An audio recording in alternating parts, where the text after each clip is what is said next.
قادة دول الخليج يلومون أنفسهم بعد قصفهم جميعا. الرئيس السيسي نصحنا بجيش موحد لكننا أضعنا الفرصة. رئيس مصر اختار لنا البقاء ونحن حكمنا على أنفسنا بالدمار والفناء.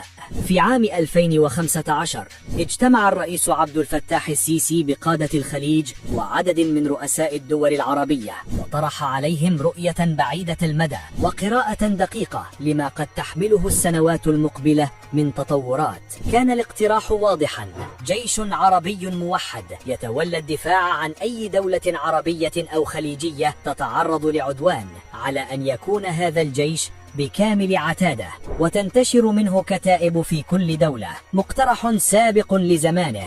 وفي ذلك الاجتماع أكد الرئيس السيسي أن مصر قد تكون آخر دولة تحتاج إلى هذا الجيش، لأنها تمتلك أقوى جيش في المنطقة وقادرة على حماية نفسها دون الاعتماد على أحد. لكنه شدد على أن بقية الدول العربية والخليجية تحتاج إلى هذه القوة المشتركة حتى لا يحدث خلل أو اختراق للأراضي العربية وقت الأزمات.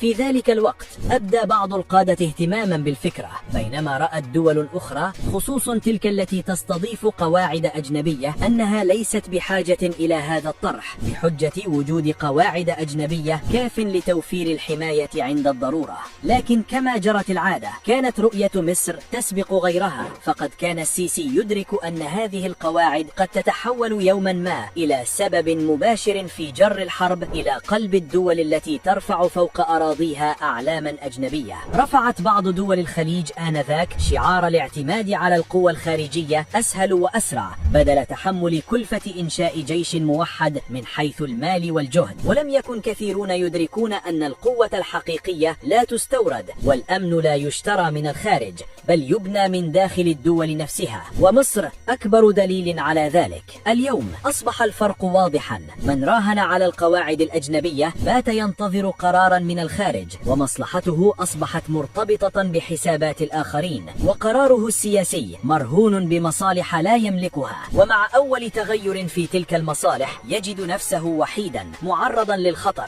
كما يحدث الآن. أما من اعتمد على جيشه وعلى رجاله المدربين المخلصين وعلى قيادة تحسب خطواتها جيدا وتقرأ المستقبل، فقد أصبح ممسكا بمصيره بيده، لا ينتظر من يدافع عنه ولا يترقب إشارة من أحد. الرئيس السيسي في ذلك الوقت كان ينظر إلى ما هو أبعد من اللحظة الراهنة. لم يكن يتحدث بشعارات، بل كان يتحدث عن مفهوم السيادة الحقيقية. فالقوة ليست في وجود قاعدة أجنبية على أرضك ولا في توقيع اتفاقيات ذات عناوين كبيرة، بل في امتلاك جيش مؤهل وإرادة وطنية صلبة وشعب يدرك معنى الدولة ذات السيادة. واليوم في هذا التوقيت الصعب والشرق الأوسط يدخل مرحلة حروب وصراعات مفتوحة لا أحد يعرف كيف ستنتهي. لو جلس قادة الخليج للحظة هدوء وتأمل فربما استعادوا كلمات رئيس مصر وهو يدعو إلى جيش موحد يحسب له العالم ألف حساب،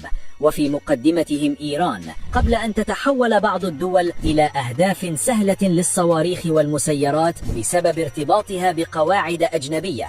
الخلاصة واضحة: من استمع لنصيحة مصر يعيش مطمئنا واثقا في قدرته على حماية شعبه، ومن ظن أن بإمكانه الاستغناء عن هذا الطرح يجد نفسه اليوم في ظلام الارتباك، لا يرى بوضوح طريقه في لحظة إقليمية شديدة التعقيد.